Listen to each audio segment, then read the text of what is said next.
It's not how many business cards can I collect, it's how many meaningful conversations can I have. I want to keep that relationship going. I don't want it to die young. I try to never treat a networking opportunity as a transaction. It's a relationship. We are in the technology world. We make connections online, LinkedIn, Instagram. Gone are the days where you can just sit behind a computer screen and, apply for jobs. In our community, you have to get out there. You have to meet people, you have to build those relationships. What is so special about showing up in person? Titles are important, sure, but they're going to remember much more about how you made them feel. Always be open-minded. You never know when you're going to meet your next boss. When you hear about networking, what comes to mind? Do you think of going out to meet new people, building a relationship with people? How do you actually do it? How do you maintain that kind of relationship when you build it? Well, you don't need to worry. Today, I have here with me Megan Archer, and that's what she does for a living. She connects businesses and people for a living. Megan is the CEO and president of Huntington Chamber of Commerce, and that's the very little thing that the internet told me about her. But I believe there is more. So let's turn to Megan and hear more about her. Thanks for having me today. I think this is such a cool opportunity to sit down and talk about some of the things that make our community tick, but also maybe some of the ways that young people like you can dive in a little deeper into our business community. But me personally, just like you, I was a Marshall student. It's hard to believe that was nearly 18 years ago. I know it's very humbling when I do the math there.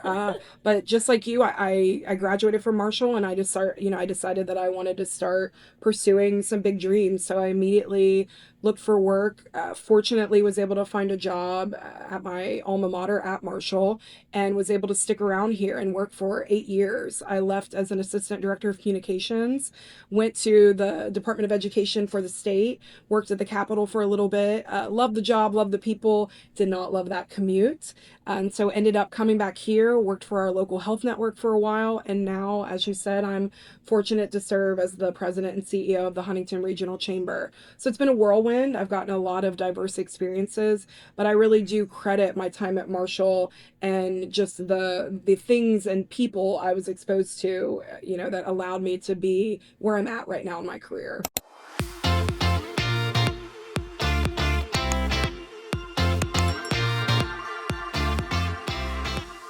I know that you want to learn how to network and maintain connections because sometimes we are able to meet the people, we are able to go out and network. However, maintaining that relationship or the connection for the long term becomes a problem. I understand that sometimes you meet people, right? And then the connection is just not there, or you are able to kind of connect for a while, but it's not a long term. You can't keep the relationship ongoing. You fall out within a month, few weeks. If I go out for a networking event and I get to meet a whole bunch of people, or let's say just one person, and we get in contact, we exchange contacts, I want to keep that relationship going. I don't want it to die young. So how can we do that? I will say I don't claim to be an expert, but we, like you said, we do a lot of events where we connect people, places, and ideas. And so for me, when I think about networking, I think where the mistake is a lot of folks will think this is something where I'm going to collect contacts. And sure, there is that, but you're really collecting trust, right? Like you're building those relationships. It's not just how many business cards can I gather, right? Like that's where I see people making a mistake when they go to those networking events. The people that I see that are the most successful when they're networking and going to events to network, it's not how many business cards can I collect, it's how many meaningful conversations can I have. So for me, I try to never treat a networking opportunity is a transaction. It's a relationship. I'm starting to build that relationship with them. So one thing I always say is, there are a few things I think you can do. One is be curious, ask questions. People want to talk about themselves. Yeah. It was such a great idea for you to ask me, hey, do you want to come do this podcast? Because you gave me an opportunity to talk about myself. And we're all, unfortunately, right, we're a little bit selfish by nature.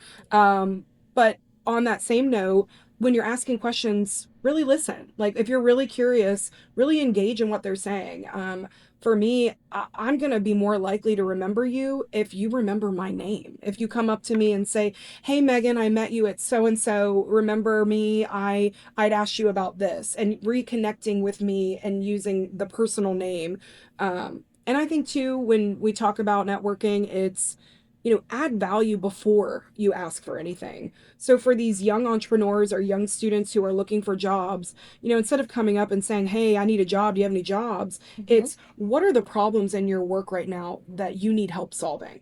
And then you, as that person seeking those opportunities, you figure out, how can I help them solve that problem? So always be thinking, how can I bring value before I make the ask of what I'm really looking for? Because at the end of the day, we know networking, there is usually something we're wanting, whether it's the relationship, maybe we're looking for a new job, maybe we're looking for a particular connection that helps us in that next step of our career path.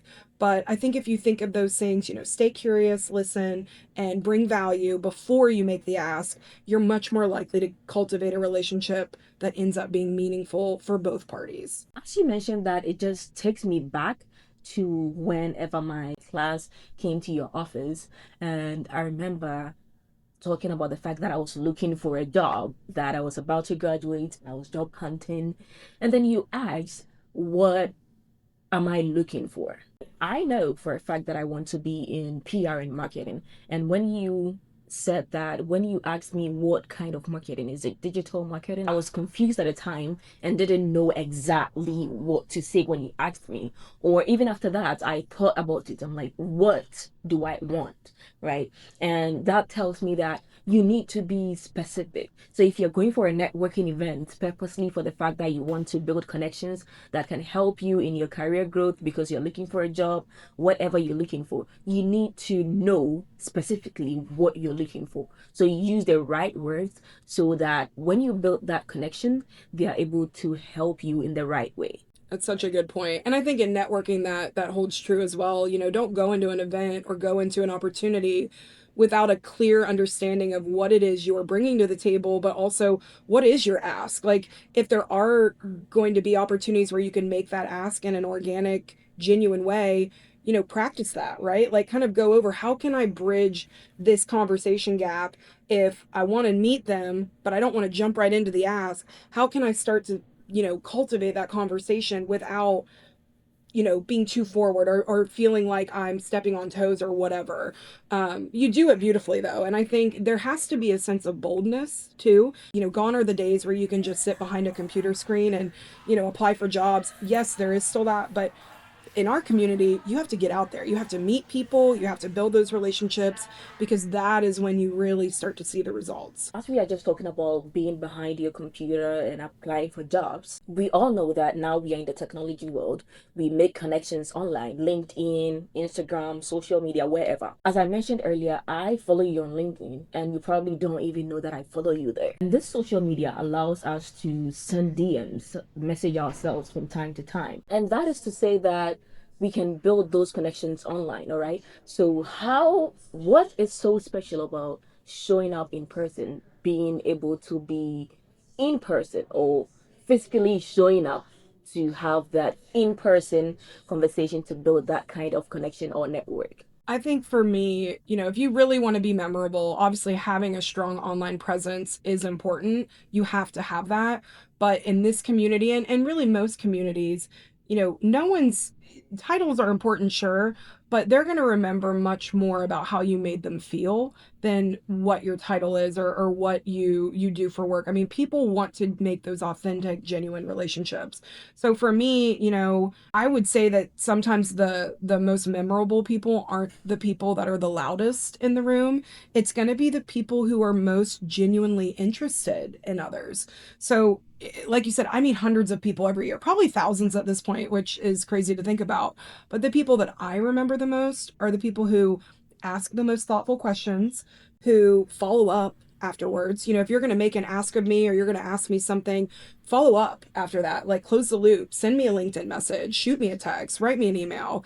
And I feel like those that make the conversation more about, the other person rather than themselves. And it kind of goes back to those kind of simple tips of, Remember people's names. I know that's not easy when you're meeting hundreds of people, but I really pride myself on that. I'm very good with names usually. And so I feel like that's something special that I can bring to the table and say, although I haven't seen you in 6 months, Deborah, I remember you from that last event you were at. And how's your daughter doing? I remember you mentioned she was in the hospital. So trying to don't just listen to like, nod and listen, really listen, like really try to remember what is it that makes this person tick?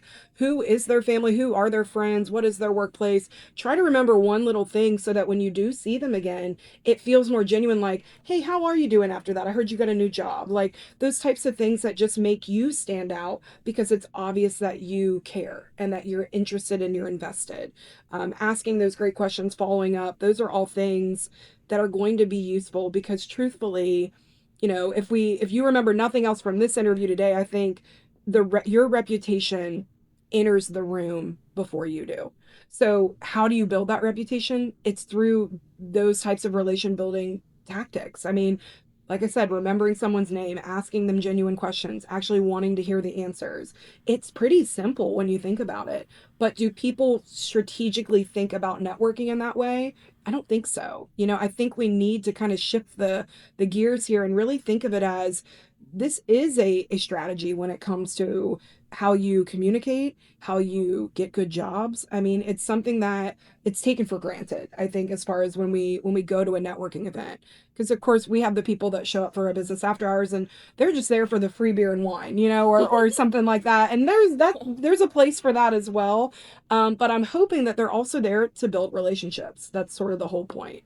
So it's great. I feel it's wonderful with students like you or young adults like you that take the initiative. That's half the battle. So kudos to you, Aviva, Thank because you. it is tough. It is tough to get out there and put yourself out there.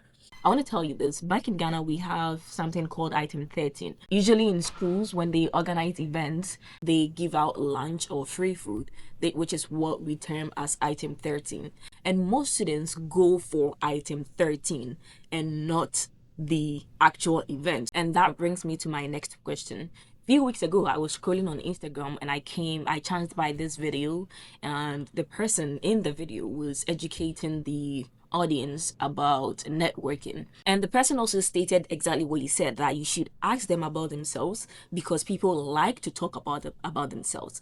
But the shocking part is that I go into the comment section and I find a lot of comments saying that they don't like to talk about themselves. So one of the examples they gave in the video was that instead of asking them or asking someone how are you, you could ask what did you do during the past weekend, or what are your plans for the coming weekend. And the responses in the comments were like, I don't want to share my personal plans with you, so please don't ask me that. They're like, skip the small talks, don't ask me what plans I have for the weekend and all that. And I'm like, really? So I'll be honest, those people commenting that are probably not very good at networking. Okay. That's my fair assessment there, because if you're someone who's coming into an event or coming into an opportunity and you're like, I don't want to tell you about myself and I don't want to know about you, how are you going to make genuine connections if there's not a two-way street of communication there, right? So I'd be very curious for those comments. I'd love to see them in a networking setting to see how they thrive or not thrive,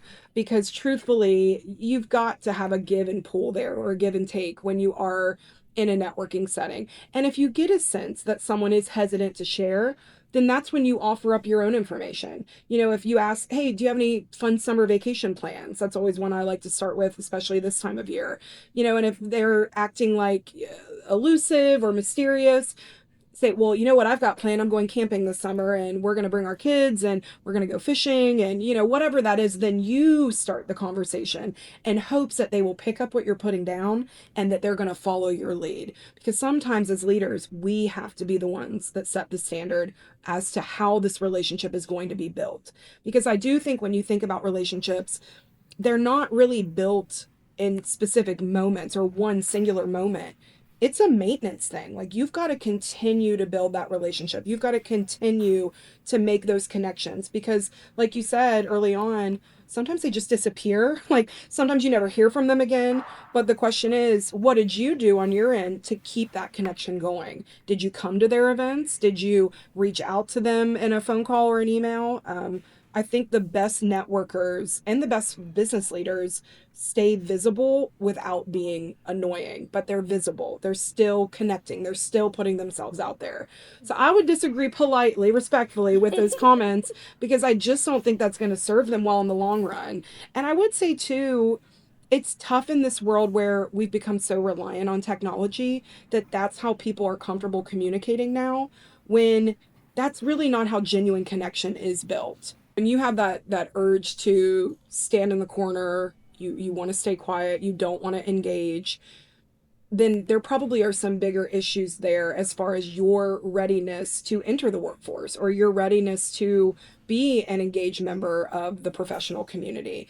Because, especially in the business world, that is a given. You have to be willing to open yourself up to build relationships. You're not going to make sales, you're not going to capture campaigns. It's going to be so much harder if you're not open minded like that. So you also mentioned that networking is not just about collecting cards. You don't go to events to just collect business cards. Do you happen to remember how many cards that you have given out and they don't even reach out at all or contact you at all? Oh gosh, probably hundreds. I mean, hundreds, I would say, and I know we're going to talk about this as far as like how does someone become memorable in that sense, because you're giving out cards and let's say you're the one receiving them, you've got a stack of cards.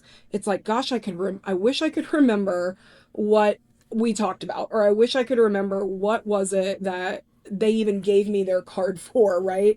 So I think, sometimes when I leave a networking event or even in the moment, I always keep a pen on me and I might write a note to myself on the back of that business card and say, okay, Habiba, Marshall student, wants to work in marketing. And it's probably just my shorthand, but it's like my little note of how am I going to remember what it is they were chatting with me about, so that when I see them the next time, I can close the loop on that and say, I gave some thought to what you asked me, and now here's what I'm thinking, or here's the people I can put you in contact with. Okay, so now here's the thing. I have gone for an event, or whoever is watching has gone for to the event, and the mindset is to network. They are asking the right questions. How do I ensure that I am being remembered so that the conversation doesn't end there, so that there is a connection built or there is a relationship that can be built out of this meeting? I think, again, it goes back to that idea of not, what can you do for me, but how can I help you? Right? It's always finding out what are those problems, and every business has them, every boss has them. What are those issues that I need help solving? And so if you can figure out how to tap into the solutions for those problems, you're going to be irreplaceable, right? Like that's exactly what we all want. Sometimes it's marketing problems, sometimes it's sales problems, sometimes it's I just need someone to get me organized. I need someone that's going to help me run my life here, right? Manage my calendar, whatever those problems are. Figure it out and continue to ask, not what can you do for me, but how can I help you? And again, that makes you valuable. That makes you someone that is trustworthy. So, and again, networking, it all goes back to collecting that trust and building that trust. What is one thing you'd say we should avoid when we are introducing ourselves to someone with the purpose of being remembered? And I'm saying this because we are learning the positive ones. We are learning about what we should do, but I also want us to learn about what we should avoid, because you know what to avoid when you actually know it. So I would say one thing that I see, especially young people do, is they want to meet everyone in the room.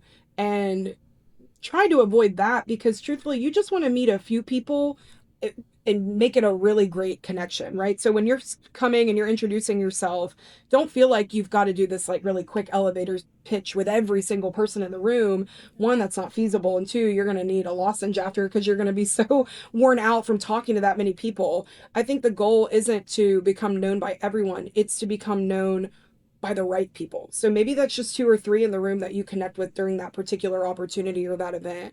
I think one thing too is to be careful of picking up on those nonverbal cues, right? If you see someone as you're talking, they're pulling away from you, they're losing eye contact with you, pick up on that and then adjust accordingly, right? So if you're in the middle of introducing yourself and they've already zoned out and they're already looking at somebody else, that's okay. It's not necessarily my favorite thing when I see someone, because to me that's rude, but it happens. So what you can do is just pivot and say, "Oh, I see that you see someone you know. I'm going to let you go, but I'd love to chat with you more when you have some more time. Here's my card." And just sort of do that organic. I see that you're busy, and sort of acknowledging them too and holding them accountable in that we were engaged. Now we're not, but that's okay because I know you're busy and I'm busy too. So I'm going to keep moving on and I'm going to go introduce myself to some others, but I'd still love to chat with you later. Here's my card if you'd ever like to, talk more about whatever it is you were already talking about.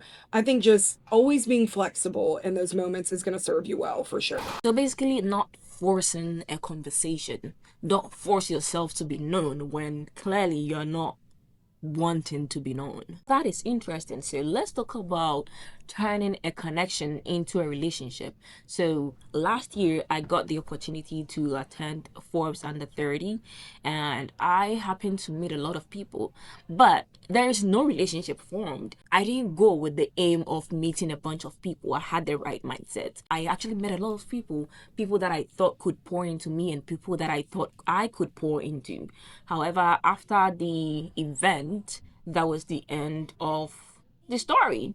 The connection ended right there and was not taken out of the event room.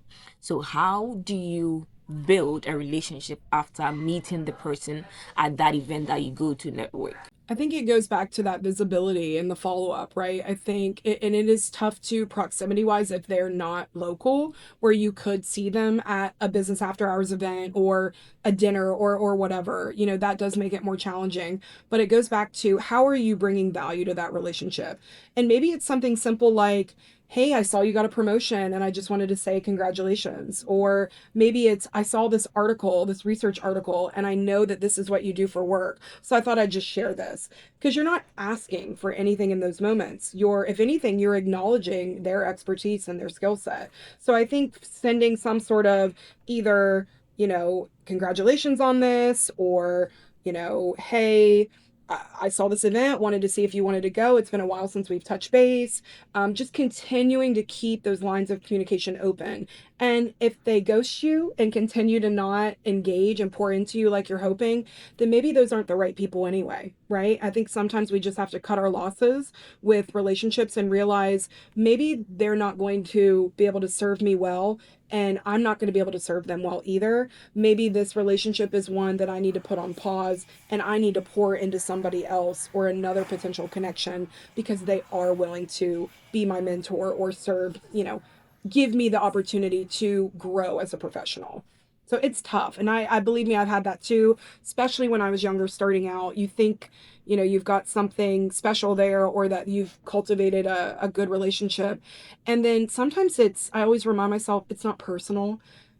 I remember one time as a young person, I'd gotten a job. I had made a great connection with one of the faculty. It was actually here at Marshall. And this faculty member ended up leaving. And I thought, well, that's okay. Like, we have a good relationship where he'll be a reference for me one day or what have you. And then I never heard from him, from him again. And I found out like 6 months after the fact, his mother had died. And so it was like, it wasn't about me. He was busy grieving. He was busy doing what you do when you lose the matriarch of your family. And so I always remind myself, I don't know what's going on with them, but it's not personal. And even if it is personal, it's still not my business because you know what? There are so many other people in this world, this big, great, beautiful world that we have the opportunity to connect with and grow relationships with, that I'm going to just let that go. I'm going to be at peace with that and I'm going to move on. And that's okay. So basically, understanding that people have other things to worry about and not having their first thought to be that, oh, it's about me. They don't like me. They don't want to connect with me. We all have things going on in our lives. We have much more important things that are probably consuming us. Have you made any connection or observed a connection that stands out to you in your career so far? I've been very fortunate. Every position I've held, whether at Marshall University, Marshall Health Network, at the state, and I feel like the reason this is because I have found ways to bring value to them beyond my time as a paid employee. And so for me, I can use Marshall as a great example. The faculty, the my former bosses, the ladies who I spoke to before we began here, those are people I've not worked with in years, but they remember me because I genuinely cared about doing a good job for them. I really did want to bring value. And in my world at the time, it was in public relations. So I would try to tell their stories in a way that uplifted them and shine a light on the amazing work they're doing. And people remember you for that. When you're able to help them tell the story that maybe they don't have the tools to tell, or they don't understand the power of storytelling, if you can make them see the value of that, then you're probably going to always be valuable to them. And truthfully, there are still people that at the university will reach out to me and say, can you help me with this? I've not worked here in 5 years. But the truth is, and this is something I told you with my boundaries, I usually say yes, because these are relationships that I've built and I want to honor those relationships. And so, yeah, maybe I don't get paid to do it, but maybe down the road, that's going to work out for me because I've been able to help them with this. Who knows when I might need to call on a favor and say, okay, remember how you asked me this a few months ago? Now I've got a favor to ask you if you don't mind. And, half the time they're so happy to do it because they've been waiting for a way to also show me value and bring value to what I am able to offer them. So I would say there's so much to say on that, but I think in general, just that ability to be open-minded, right? And to bring value and to make sure you figure out what do they need? What is it that would bring them value? And sometimes it's as simple as asking, how can I bring you value? How can I be someone that is worthwhile in this setting? Like, what is something that you've always wanted to do, but you've never been able to do it? Let me see if I can figure that out, right? And the truth is, you may not be able to, but the fact that you asked is going to make you stand out because it shows that you care and that you're thinking of things that maybe some of their current employees aren't asking or aren't thinking. This conversation has been full of gems, and I am learning so much. To wrap things up, I want you to look there in your camera and speak to someone who wants to network, who is willing to network, but they don't know how to, they don't know where to start from. We have online connections, right? But if you move into a new community and you don't know anyone there, you have no network. And if it's not online networking, how do you get to network and meet new people in that new community that you just probably moved in? It's a great question. And obviously I'm a little biased in my answer here, but one way I would definitely recommend, whether you're in Huntington, West Virginia, or you're across the country or across the world, look to your local chambers of commerce, look to your local convention and visitors bureau, look to those organizations that are in the business of making connections. So for us, with our chamber, we have tons of events every month that local business leaders can tap into. So if you're not involved, join organizations. A lot of our committees are free. You just show up and we put you to work and we connect you and we give you those mentors that you maybe didn't otherwise have. If you don't want to join an official organization, volunteer, go to your local animal shelter. Chambers by nature, we don't just provide events, we're shortening the distance for people. So we're bringing folks together so that they can connect. So instead of spending years trying to figure out who's who in the community, like who are the movers and shakers, your chambers, your convention and visitors bureaus, those organizations seek to exist to build connections amongst their community. So, when I think too about networking, I think we think about, well, I'm going to feel awkward or I'm going to come in there and I'm not going to know what to say. And I just want everyone to know that even the most successful business leaders feel awkward at those events. Even the most successful networkers feel awkward at a networking event. And I think the goal is not to eliminate awkwardness, it is to keep showing up anyway. Be confident when you show up. I think the other thing is, confidence doesn't mean you know everyone in the room. It just means that you're walking into a room and it's okay that you don't know everyone. It's so you feel okay and that I'm here and I'm new and I'm looking for mentors, I'm looking for connections. So be bold in that way, be confident, and just know that everyone else feels the same way. Everyone else knows that it can be awkward and there can be moments of confusion or moments that create a discomfort, but that's okay. Live in that uncomfortable space, because that is when growth truly, truly happens. And I think my last piece of advice is, treat every person you'll meet like you're going to know them for 20 years, because especially in our community, that is most likely true. So always be open minded. You never know when you're going to meet your next boss. You never know when you're going to meet your next mentor. And I think just coming into it and being open minded, being confident, and just ready to connect, ready to engage, you're going to be a step above the rest for sure. That's some great information there. You never know when you're going to meet your boss. You never know when you're going to meet the person that may make a change in your life. If anyone wants to find you, connect with you, contact the chambers, how can they contact you? If they're wanting to connect with our chamber, just follow Huntington Regional Chamber of Commerce on Facebook, Instagram, LinkedIn. We also have a YouTube channel. But me personally, like Habiba said, follow me on LinkedIn, Megan Archer. You're always welcome to shoot me a note. I'm sure you can maybe put my information on the screen, my email. But I'm an open book. I especially love interacting with our young people. It's a passion project of mine to remind our community that West Virginia is a plethora of opportunity. We have so many industries, whether it's manufacturing, tourism, local government, marketing, communications.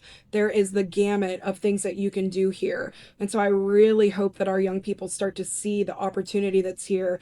And like you, they have a desire to stick around and make it better. You want to learn how to network and connect with people, which is why you watched until this point.